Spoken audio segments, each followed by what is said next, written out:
Благодарам за поканата. Самиот процес на пристапување кон Европската Унија е комплексен, долготраен и со многу детали. Тоа го прави подложен за дезинформации и Северна Македонија не е првата држава која што се соочила со таа борба против дезинформациите во својот процес на пристапување кон Европската Унија.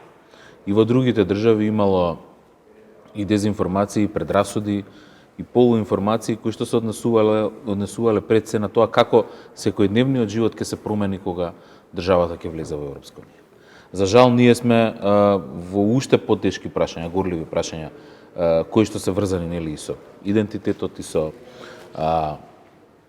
со теми поврзани со нашиот устав, нашиот правен систем и начинот на кој што функционира државата. И затоа толку е подложно на дезинформации и затоа толку тешко да се бориме со тоа.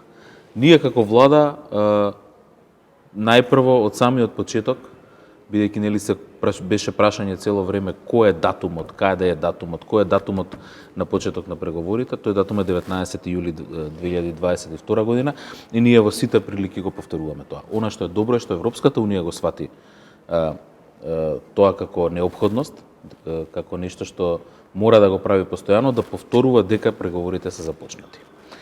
И ние го правиме скринингот најјавен што може да биде.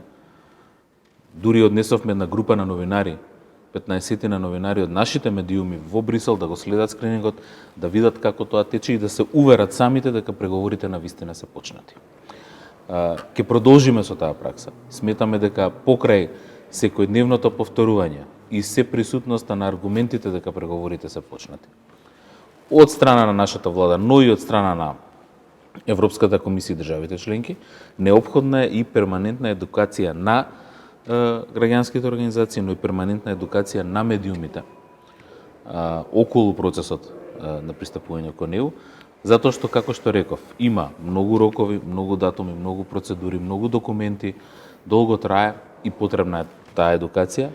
Ние почнавме со таа едукација, како што реков, со една група од 15 на новинари, кои што покрај посетата на Брисел им подготвивме претходни програма за обука, за да го разберат политичкиот и економскиот систем на Европската Унија подобро и да можат подобро да ги информираат граѓаните.